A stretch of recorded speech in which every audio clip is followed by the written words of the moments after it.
So what kind of astrological energy can we expect to experience the week of Christmas, the week beginning Monday, 22nd of December? Well, maybe some healing might need to be done with the Jupiter Chiron square. We've got the solstice, the turn of the year, and then just before Christmas, don't get too carried away spending all your money on your loved ones, because Venus is square with Neptune, making us get a little bit over idealistic and carried away with our love and our money. But on Christmas Day, or round about there, Venus moves into Capricorn, reminding us that there can be lovely security and pleasure from traditional values such as we celebrate at Christmas. And it's a waxing moon. Let's get into it. Hello everybody, or kia ora if you're from New Zealand. My name is Fiona of Sun and Moon Calendar. I make calendars like this one for Australia and New Zealand, and maybe one day for the rest of the world. But the astrology I'm talking about in this video is for anywhere in the world, and I will give a rough idea of the dates. Okay, so this is the astrology, the phase of the moon we're at, the aspects and transits, and the energies that you can expect over the week coming up from Monday the 22nd of December until Sunday 28th of December. So let's get into it. Starting with the moon phase that we're in at the moment. On the day that this video comes out, there is a new moon in the sign of Sagittarius, and you can go back to my video from the previous week to look at the analysis of that new moon. It comes square to Saturn and Neptune, so it's like something that we want to start and get going with, but there is a block coming from Saturn requiring us to be sensible and realistic and putting delays and restrictions on whatever it is that we want to start and to progress with.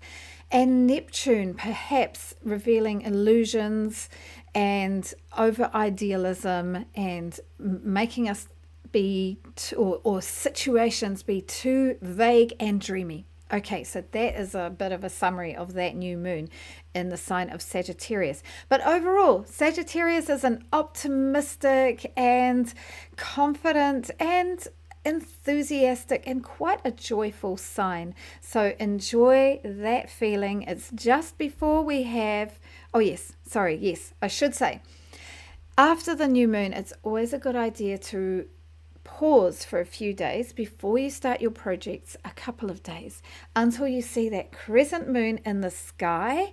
And that once you see the moon, the visibility is important in the sunset sky. So in the west, when you see that lovely crescent moon, really you can get going with things. And by then, I hope you're clear on whatever your new moon intentions are. Okay. And then we'll have the first quarter moon with the moon square the sun on Saturday 27th or Sunday 28th, depending on what part of the world you're in, and that is going to make you want to drive towards your goals. And then the next full moon will be on the 3rd of January. So that is just a little bit about the moon phase that we're in at the moment. We are in the waxing phase. After this new moon, the moon is going to be getting bigger and bigger in the sky. Time for growth and working to take steps forward on all your projects. So this week's transits and aspects. On Saturday the 20th, Sunday the 21st, I know that by this video is officially starting for Monday the 22nd, but I put this in because it's an important one, it's a big one. Jupiter square to Chiron, and we will still be under this energy where some kind of trigger to an inner emotional wound comes out, or some kind of development might happen with an illness or a long-term illness or an injury that you have, or RSI, wrist strain. I've got a wrist strain from playing the guitar too much with all the music concerts I've been part of. And I'm wondering if that's part of this Chiron Jupiter square. Anyway, that will be fading, but then Chiron is coming up to changing direction to stationing direct, and I'm going to be talking all about that in a video that comes out tomorrow. Okay, all right. And then the sun enters Capricorn, that sign that is conservative and traditional, and it is the solstice. So if you are in the northern hemisphere, if you are in the southern hemisphere, it's the summer solstice.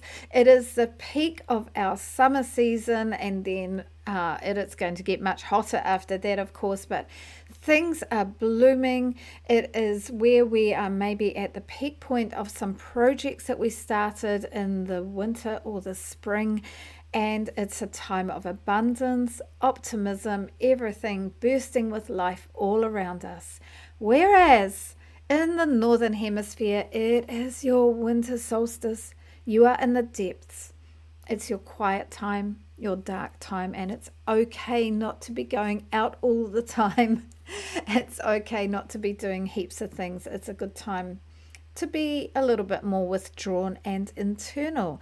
And then it's the beginning of your new solar year, and the sun will be coming back to you, and new ideas will come and things will bloom over that next 6 months. Okay, all right. On Tuesday the 23rd or Wednesday 24th of December, depending on what part of the world you are in, just before Christmas, Venus will be square to Neptune. And this could be a reminder not to go crazy with buying too many presents. Venus is about money and love, and that's very Christmassy, wanting to buy things for people that we love. But Neptune might make us a little bit confused and over idealistic and thinking we can do more than we can, over expanding a bit, all right, and making us maybe a little bit too compassionate or thinking too much about the other person or the other people. All right, so just don't go crazy with your Christmas spending. All right, and then on Wednesday the 24th, so Christmas Eve, or actually Christmas Day, depending on what part of the world you are in, Venus will join the Sun in Capricorn, and also Mars is in Capricorn. And Capricorn is about traditional values, conservatism, and doing things in a long-term, steady, solid way. And Venus is about, it's about love and romance and relationships, and it's about money. And these two are quite okay together.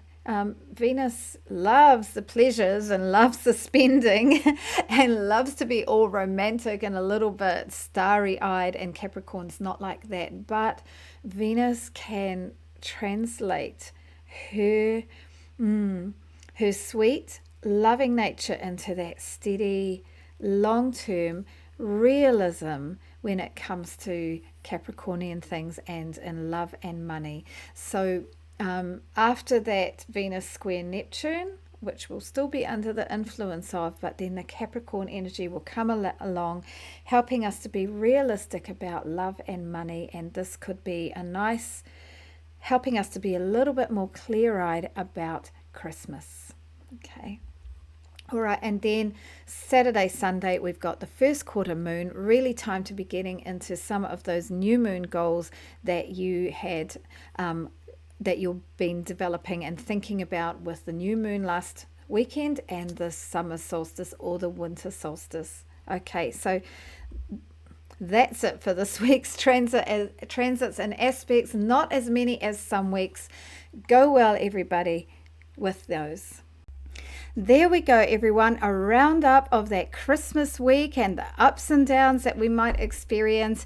But I think maybe there could be some enjoyment of the traditional values that we are asked to focus on over Christmas, just with the way that our society puts Christmas together. And please like, comment or subscribe if you like this video, and if you are in Australia and New Zealand and you'd like a digital or print copy of the calendar for 2026 packed with information, please go to sunandmooncalendar.com. And I just want to show off, I'm a music teacher, and yesterday I finished my music teaching for the year, and a family of students that I work with gave me this lovely basil plant. So I don't have many plants in my house at the moment because we just moved back in and I haven't sorted that out. So I'm loving having this sweet greenery here. Bye everybody. Merry Christmas.